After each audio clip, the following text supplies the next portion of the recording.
Bom dia. Bom dia.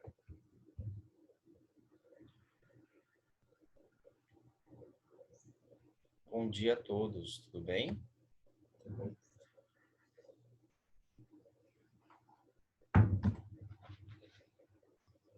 bem.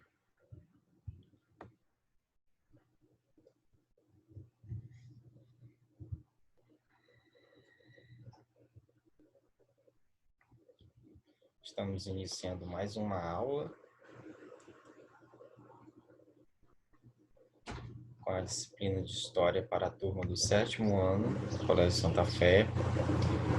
Hoje nós vamos iniciar os nossos estudos do capítulo 14, do livro didático de História.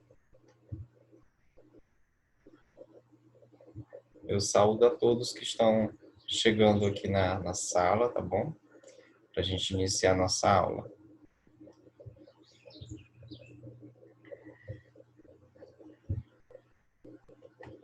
Vocês conseguem me ouvir bem?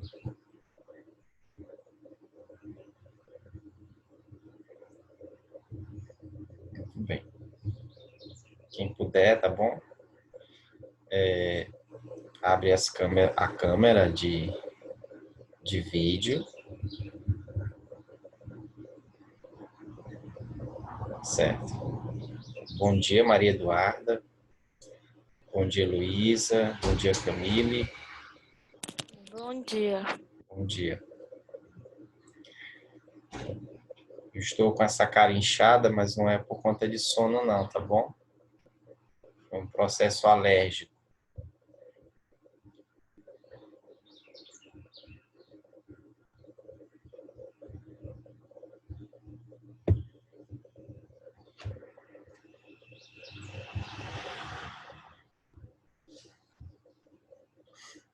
Então, o pessoal que já está na sala hoje, peço para organizar, Se organizar, colocar o livro em cima da mesa, o caderno, o estojo, tá bom? Caso vocês precisem anotar alguma coisa, ou achem interessante anotar alguma questão, esses materiais estando próximos, já auxilia bastante.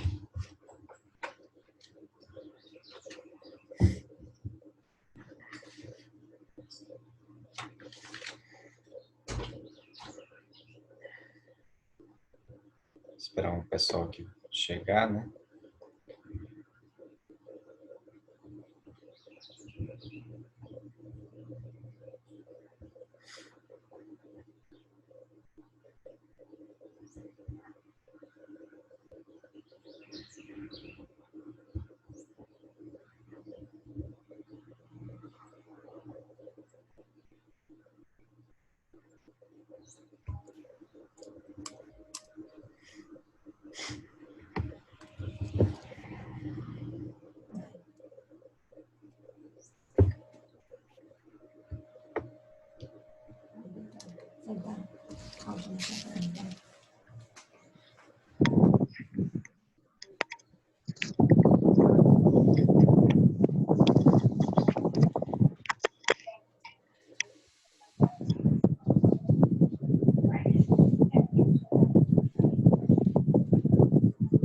Bom dia, Felipe.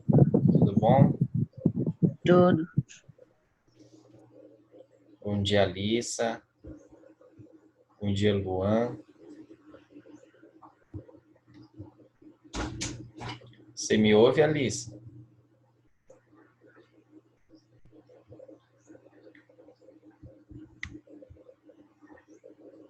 Muito bem.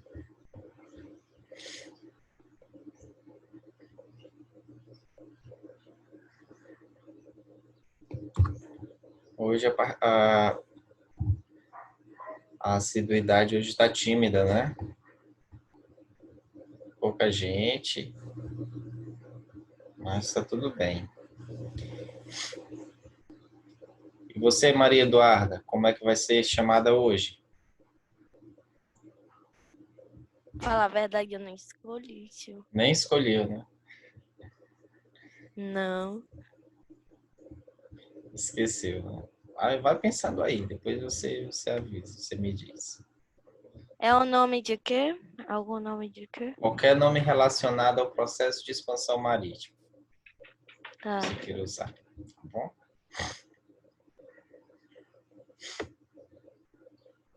Gente, não se espantem com esses fungados, tá bom? Meu, é porque eu tô com...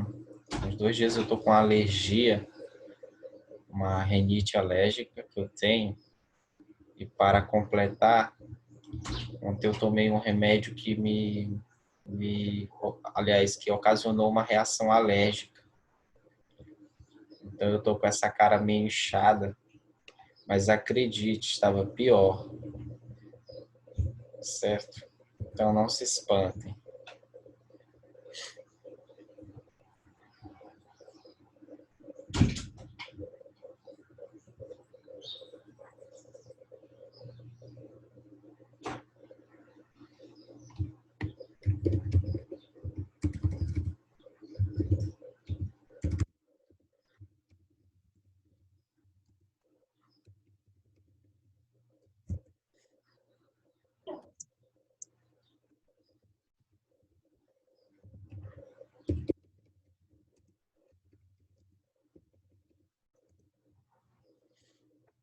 Gente, quem tiver com dificuldade de áudio ou vídeo, você pode utilizar o chat, tá bom?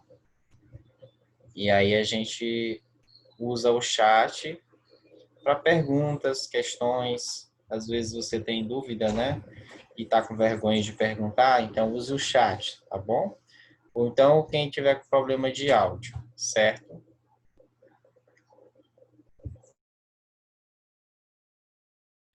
Certo.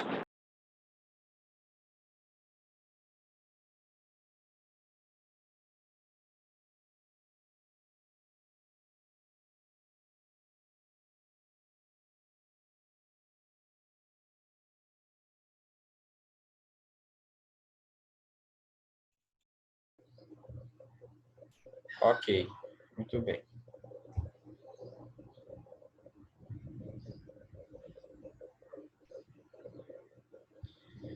Bom, gente, nós temos 12 pessoas na sala. Eu gostaria que vocês, quem puder, abrir a câmera, tá bom? Me ver como é que estão todos aí do outro lado. Muito bem. Tá? Deixei a câmera ligada. Eu vou tirar um print de vocês, tá certo? Para me registrar quem está conseguindo ter acesso às nossas aulas. Deixa eu perguntar uma coisa também, o pessoal que está abrindo o chat. Vocês já colocaram as avaliações no Cigar, no Cigar, desculpa, no AVA? Já, todo mundo?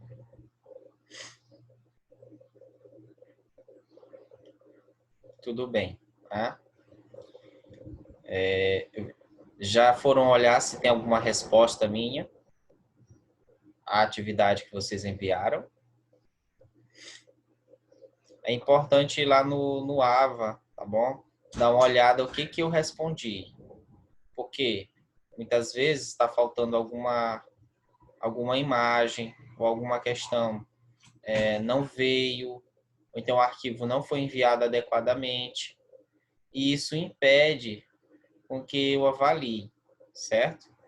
Então eu preciso que toda vez que vocês enviarem a atividade pelo AVA, que no outro dia vocês entrem para ver, pelo menos outro dia ou 12 horas depois, entrem no AVA para ver se tem alguma resposta minha, tá bom? Às vezes eu dou a resposta, tá tudo ok, eu vou avaliar e depois a nota de vocês estará no boletim. Ou então eu posso mandar uma mensagem no sentido de que a avaliação veio incompleta e vocês precisam reenviar novamente o arquivo, tá bom? Então, por isso que eu preciso que vocês fiquem verificando, que verifiquem, na verdade, fiquem verificando é horrível, que verifiquem essas Bom dia, tio. mensagens. Bom dia, Vivian. Vivian, eu não sei se você ouviu o comecinho da conversa, eu estava pedindo para os meninos darem uma passada lá no Ava Poliedro, tá bom? Na plataforma, para ver se a avaliação de vocês foi respondida, no sentido de se eu olhei, se eu dei um ok, ou se eu disse alguma coisa no sentido de reenviar para correção, tá bom? Tá bom, tio. Tá? Então, assim, toda vez que enviarem alguma atividade para mim, 12 horas depois ou no outro dia, entrem lá no sistema para ver se tem alguma resposta minha, tá certo? Porque isso facilita. Eu acho, por exemplo, que a Alissa, acho que você me mandou uma atividade faltando questões. Eu não sei se você já olhou, tá certo? Porque esses dias eu não tive tempo de entrar na plataforma. Mas, se eu não me engano, eu coloquei lá para você me reenviar o arquivo, tá? Se você puder, entrar lá de novo para ver. Certo, Alissa? Tudo bem, Alice. Então, se você conseguiu reenviar, hoje eu vou dar uma olhada novamente no programa, tá? Muito bem. Obrigado, Alice, viu? Eu vou dar uma olhada para mim pegar o arquivo, certo? Gente, algumas pessoas também colocaram no Ava de uma forma que o arquivo não chegou, tá? Às vezes você manda, mas não conclui o envio da atividade. Então, ele não chega para mim. E aí eu não tenho nem como responder. Por isso que nas anotações eu sempre peço para que, ao final, no momento que vocês estiverem postando a atividade, que vocês possam clicar lá no ícone que tem assim, concluir atividade. Porque só assim eu vou conseguir ter Tio, eu acesso ao acabei de arquivo. olhar, apareceu que o senhor já olhou. Tá. Pareceu que eu já olhei, né? Sim. Muito bem. Tá? Era só isso. Certo, gente? Olha só. Mas o Levi está dizendo, tio, eu não consegui enviar no dia, mas enviei para uma das mulheres da coordenação pelo e-mail. Muito bem. Aí elas vão fazer o seguinte, quando elas olharem, elas me enviam, tá certo? E aí eu faço a correção, viu, Levi? É isso. Bom, nossa aula de hoje, gente, vou compartilhar aqui a minha tela com vocês. Nós vamos iniciar o capítulo 14. Né? O nome do capítulo é o que é colonizar, certo? Vou aqui admitir mais um, tá chegando. Deixa eu só...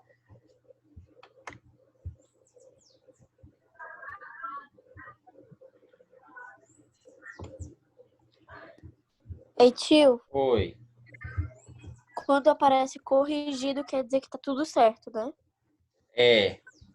Geralmente aparece uma mensagem assim, fulana de tal, fulano de tal, sua avaliação foi recebida. Após correção, sua nota estará em seu boletim. Não é assim que chega? Fica só corrigido com o negócio verde. Também, quando tá com o negócio E tio, verde, também fica com a mensagem. Eu fica, olhei já a mensagem. né, fica com a mensagenzinha abaixo ou acima, não sei como é que tá bom? Eu vou ver. Mas fica, certo? Às vezes, acontece do professor se confundir, apertar no verdezinho e mandar mensagem de correção, tá bom? Mas são casos muito raros e que depois eu até revejo novamente. Mas não foi o caso dessa vez, tá? Quando tem o verdezinho lá é porque tá tudo certo. Se tiver o vermelho, significa que tem algum problema, tá? E aí é preciso corrigir. Apareceu a mensagem pra mim. Oi? Apareceu a mensagem pra mim. Apareceu, né? Então tá ótimo, certo? Gente, olha, nós vamos iniciar o estudo desse capítulo, que é o capítulo 14, certo? E eu peço que vocês abram o livro ou acompanhem aqui comigo pelo... Estão conseguindo visualizar minha tela?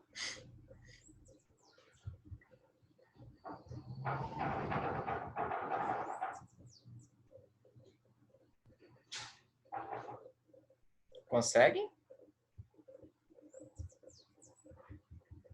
Então, nós estamos aqui, Sim. Então, capítulo 14, né? Então, o que que acontece? Nesse capítulo, nós vamos estudar o processo de colonização. Então, ele começa com a seguinte pergunta: o que é colonizar? Certo?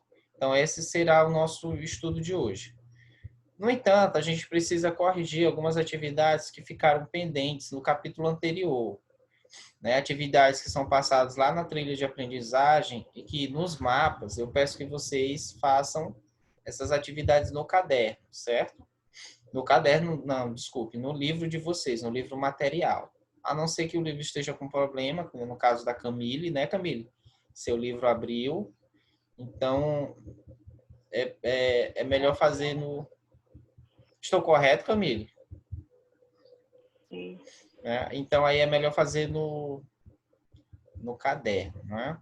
Bom, essa aqui é a atividade, certo? A página 192. Aí nós temos um texto, né? O texto diz o seguinte, essa é a primeira atividade. No conjunto do imaginário medieval, o imaginário atlântico comporta forte dimensão, tanto do não conhecimento como do advento destruidor perigoso. As raízes culturais desta convicção remontam em parte ao texto bíblico e às fontes da antiguidade, mas reportam-se também às especulações da ciência da época. Em certa medida, o oceano está associado à ideia de medo.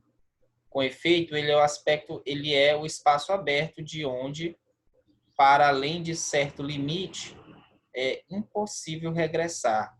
Esse é um texto de Luiz Adão da Fonseca, com o título Imaginário das Navegações Portuguesas dos navegantes portugueses do século XV e XVI. Estudos avançados de 1992, né? Muita gente não tinha nem sonhado em nascer nessa época. Travou para vocês?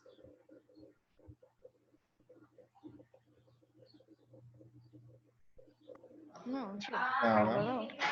É porque apareceu uma mensagem aqui de que minha net estava lenta e eu achei que tinha travado.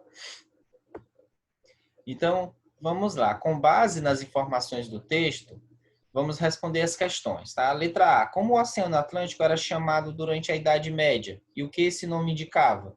Quem respondeu? Letra A.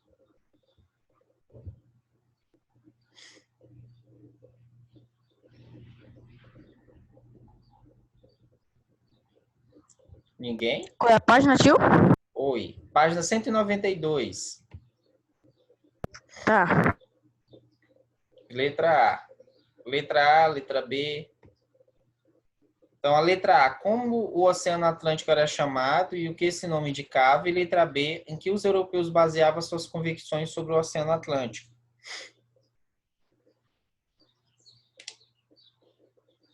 E aí, quem respondeu? Alguém respondeu a atividade?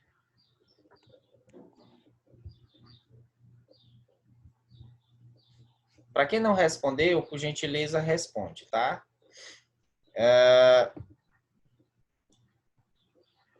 Letra A, né? Como é que o Oceano Atlântico era chamado? Ele era chamado de Mar Tenebroso, como a gente viu nas aulas passadas, né? E isso indicava, né, que ele era um mar muito perigoso de se navegar, principalmente quando se afastava vamos dizer assim, da parte de costa, né, do oceano, a região costeira, certo? Pode ser, viu, Maria Eduarda? Pode ser Maria Álvares. Faltou só o Cabral, Maria Álvares Cabral. Muito bem.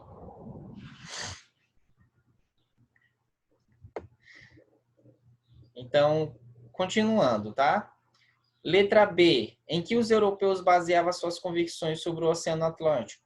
Aí essa questão está especificamente no texto, tá? Ó, bem aqui, quando fala sobre as raízes culturais dos europeus, ele diz assim, ó, as raízes culturais desta convicção remontam em parte ao texto bíblico e a fontes da antiguidade, mas também a especulações da ciência, não é? Na época, certo? Então baseava-se em textos bíblicos e fontes da antiguidade, bem como especulações da ciência da época. Tudo bem? É a resposta da letra B, certo? Alguém está copiando? Alguém está fazendo?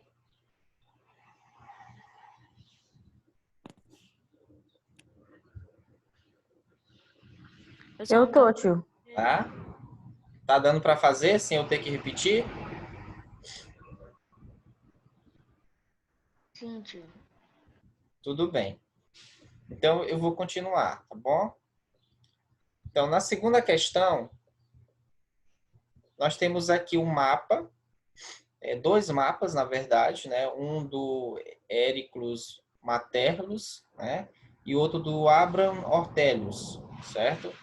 Então, a partir da análise e comparação desses mapas e considerando-se outros conhecimentos sobre o assunto, é correto afirmar que a cartografia europeia, por razões religiosas, não assimilou o conhecimento dos povos indígenas acerca do continente recém-descoberto. Letra B. A concepção de um mundo fechado em oposição à ideia de um cosmo aberto dominou a cartografia europeia até o século XVII. As navegações alteraram os conhecimentos do mundo à época, jogando por terra os mitos antigos sobre a inabilidade das zonas tórridas, ou os descobrimentos em fins do século XV resultaram na expansão do conhecimento do mundo alcançados pelos geógrafos do Renascimento. Então, qual que seria a resposta? Para quem não fez, a resposta é a letra C. As navegações alteraram o conhecimento do mundo à época, jogando por terra os mitos antigos sobre a inabilidade das zonas tórridas. Na verdade, é inabitabilidade, tá? Inabitabilidade, que significa condição relacionada a um local inabitável. Simplificando, né? Simplificando, um local que não tem condições de ser habitado, certo?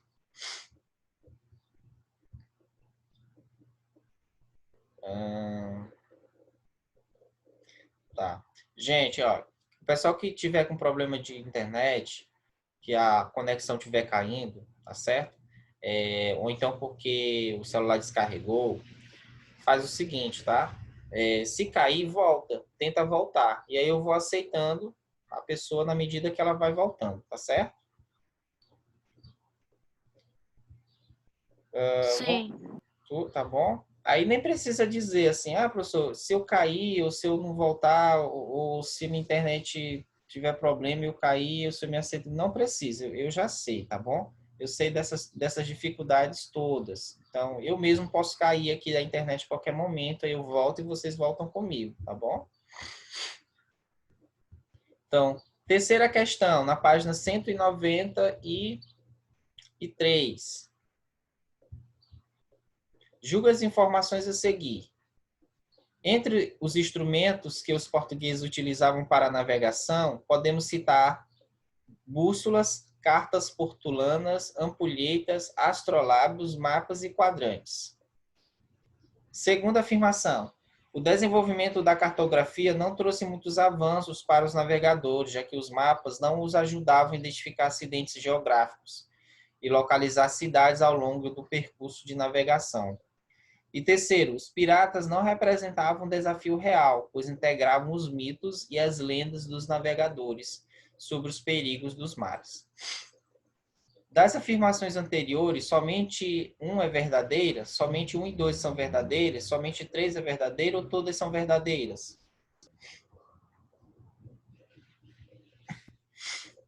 E aí? Essa daí eu não fiz. Mas olhando agora, qual que você diria que é a verdadeira? Ou quais as verdadeiras?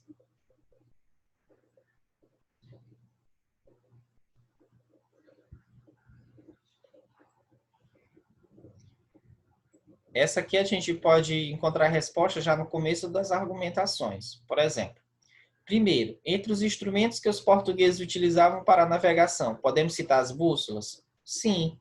As cartas portulanas? Sim, aquelas que eram feitas com pele de animais, lembram? Ampulhetas? Uhum. Sim. Astrolábios? Sim. Também. Mapas e quadrantes? Também. Então, a primeira é verdadeira, tá? Então, aí, quando a gente acha uma verdadeira, a gente já elimina as que são falsas. Quer ver? Ó? Se um é verdadeiro, então a letra C não é verdade, tá bom? Então, eu já elimino a letra C. Porque a letra C está dizendo que somente a 3 é verdadeira. E eu sei que a 1 é verdadeira. Então, eu já elimino a C. Ficou A, B e D agora. Aí eu vou para a segunda. O desenvolvimento da cartografia não trouxe muitos avanços para os navegadores, já que os mapas não os ajudavam a identificar acidentes geográficos e localizar cidades ao longo do percurso de navegação. É verdade que o desenvolvimento da cartografia não trouxe muitos avanços para os navegadores? E aí? Não. Não, não é verdade. Nós vimos o contrário, que foi justamente o avanço da cartografia que permitiu com que os navegadores pudessem ter instrumentos, né, ferramentas cartográficas, no caso mapas, né, planisférios, que os possibilitasse a ir mais longe, né, no processo de navegação. Então, a 2 é falsa, ela não é verdadeira. Se a 2 é falsa, então eu já posso eliminar a letra B, porque a letra B está dizendo que 1 e 2 são verdadeiras e 2 é falsa. Então, eu eliminei letra C E a e letra D? B. Isso, e eu já elimino a letra D, quer dizer, eu nem preciso ler a terceira, eu já tenho a resposta. Letra A. Letra A. Percebe como é que se faz vamos dizer assim, qual é a técnica para a gente responder esse tipo de pergunta? A gente, a cada uma, ver se ela é verdadeira ou falsa. Se a gente tiver certeza da veracidade ou da falsidade dela, a gente vai nas alternativas e elimina aquelas que não a contemplam, não contemplam essa realidade que a gente acaba de descobrir. Então, ó, elimina e aí fica poucas alternativas. E a terceira diz: os piratas não representavam um perigo real. Já é falso. A gente viu que os piratas eram um perigo real para a navegação, né? Porque a qualquer momento os navios poderiam ser saqueados, a tripulação poderia ser morta em alto mar, tá certo? Então, então a gente já eliminou todas e só sobrou uma, né? A gente eliminou a D, a C, a B e só sobrou a A, que é a verdadeira. Tudo bem? Então, usem esse tipo de técnica para vocês responderem as atividades domiciliares, né, que vão nesse estilo aqui, tá bom? A quarta questão, ela traz um trecho, né, sobre informações equivocadas acerca da dinastia de Avis, a consolidação e centralização de Portugal e as relações entre o rei, a burguesia e a nobreza. Então, o objetivo aqui é a gente identificar os erros e reescrever o parágrafo, corrigindo os erros, no caso. Então, ó, com a dinastia de Avis, iniciou-se a centralização de Portugal, né, de poder em Portugal. Esse processo foi bastante semelhante ao feudalismo, no qual havia grande divisão de terras e complexas relações sociais entre senhores e vassalos. Durante o feudalismo, os monarcas conseguiam acumular muitos lucros e comandavam inúmeras guerras com a ajuda da burguesia. Por isso, a centralização do poder em Portugal não deve ser considerada um processo relevante, mas apenas parte da estratégia dos reis de renovação das práticas feudais. Será que está correta essa forma de ver? O texto diz que não, né? Então, como é que a gente faria uma reelaboração disso? Alguém tentou fazer? Da quarta?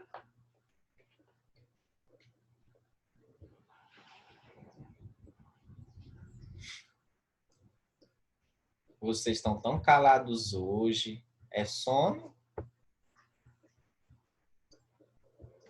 Gil. É só.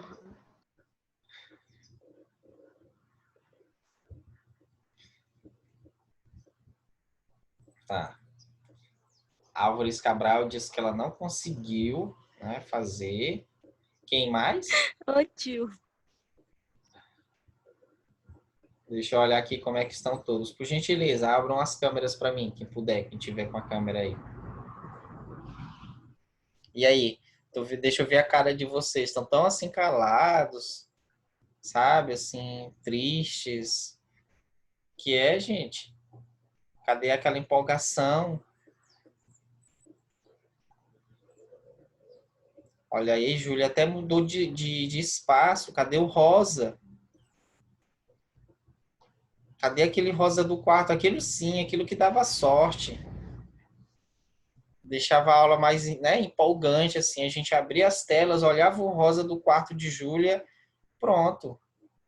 Já tava, o negócio já tava, né?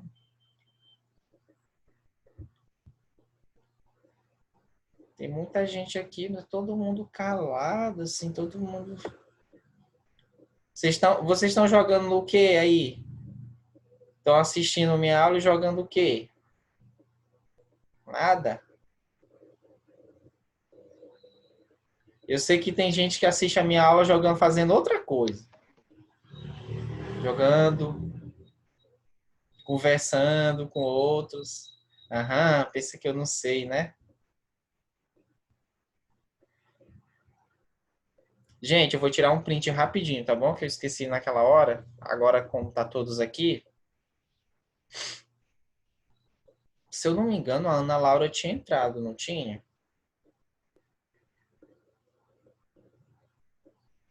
Mas eu não tô vendo aqui. Tá. Pode? 1, 2, 3 e... Cadê o Nicolas? Nicolas, você tá aí, Nicolas? Luan. O Nicolas tá jogando. Ei, Nicolas. Oi. Voltou, né, Nicolas? Te deram a informação, né? Passaram a informação. Corre que o professor tá chamando. Foi. Brincadeira, Nicolas. Vamos lá. 1, 2, 3 e... Já. Deixa eu ver se eu consegui salvar aqui o print de vocês. A tela de vocês, tá bom?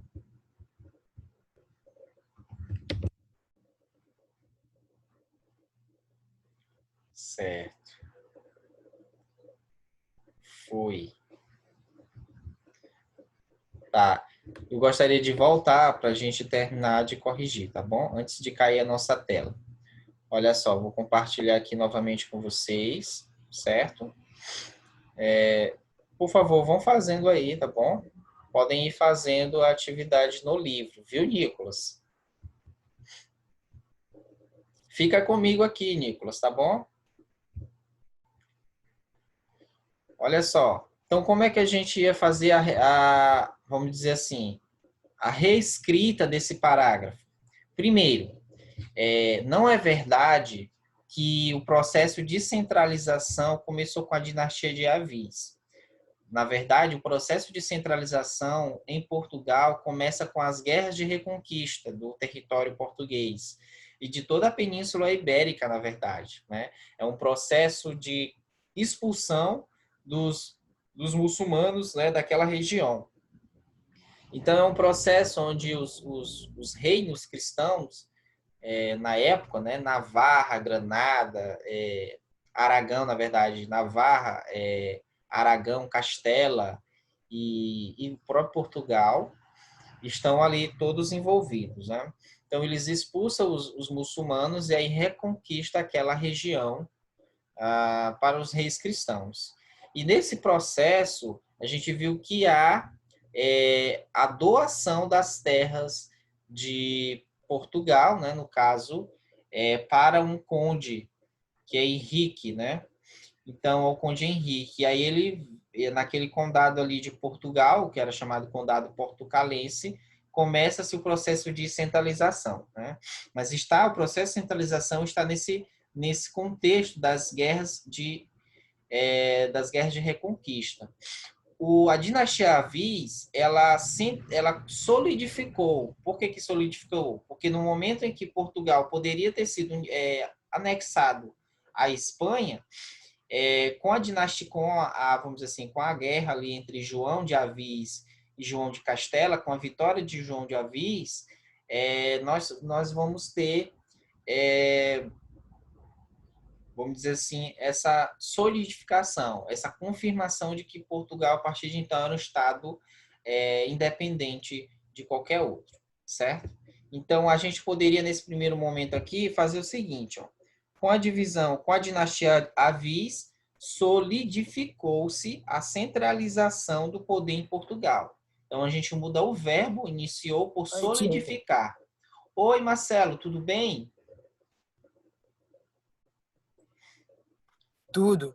Marcelo, nós estamos corrigindo algumas atividades que ficaram pendentes, lá na página 192. Então, se você puder, pegue seu livro e abra na página 192. Nós estamos reescrevendo, tudo bem? Nós estamos reescrevendo aqui o parágrafo da questão 4, tá? Então, gente, olha, no verbo iniciar, você coloca solidificar, tá bom? Pode fazer essa correçãozinha do verbo. Qual a página? Página 193. 193. Pronto. Muito bem. Então, aí a gente dá continuidade. Então, bem aqui, Marcelo, onde tem assim, ó, com a dinastia de Avis, iniciou-se a centralização do poder em Portugal. Quarta questão, viu? Então, o que que a gente vai fazer com essa primeira frase? A gente vai mudar o verbo iniciou-se e vamos usar o verbo solidificou-se, tá? Então, com a dinastia de Avis, solidificou-se a centralização de poder em Portugal. Tá bom? Compreendeu, Marcelo?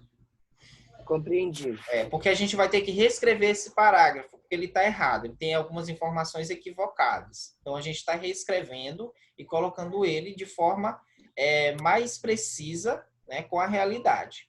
Então, o verbo iniciou-se, a gente troca por solidificou-se, tá bom? E continua o restante da frase. Aí diz assim, ó, esse processo foi bastante semelhante ao feudalismo, né? Assim que está aqui no texto, ó, no qual havia grande divisão de terras e complexas relações sociais entre senhores e vassalos. Então, o que que a gente vai botar aí? Esse processo diferenciou-se, tá? Esse processo foi diferente, tá bom? Então, aqui no lugar do foi bastante semelhante, a gente vai colocar diferente. Tá bom? Esse processo foi bastante diferente, né, do feudalismo. Ou então, esse processo diferenciou-se do feudalismo.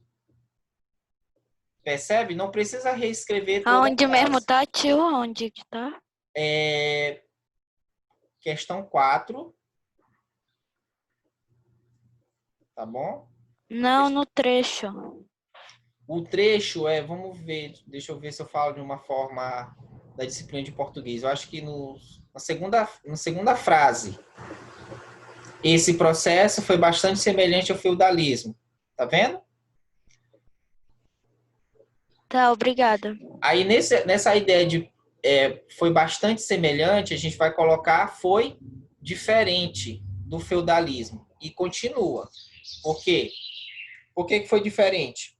Né? Aí a gente vai colocar no qual havia grande divisão de terra, né? Na qual havia grande divisão de terras e complexas relações sociais entre senhores e vassalos. Tá? Continua. O que que a gente está mudando aqui? Apenas o verbo. Tá? Então, o verbo e os adjetivos. Então, esse processo foi diferente, né? Ou esse processo diferenciou-se do feudalismo. Tudo bem? Então, só corrige o verbo aí. Vamos para a terceira frase. Durante o feudalismo, os monarcas conseguiram acumular muitos lucros e comandavam inúmeras guerras com a ajuda da burguesia. Como é que a gente vai colocar aí agora?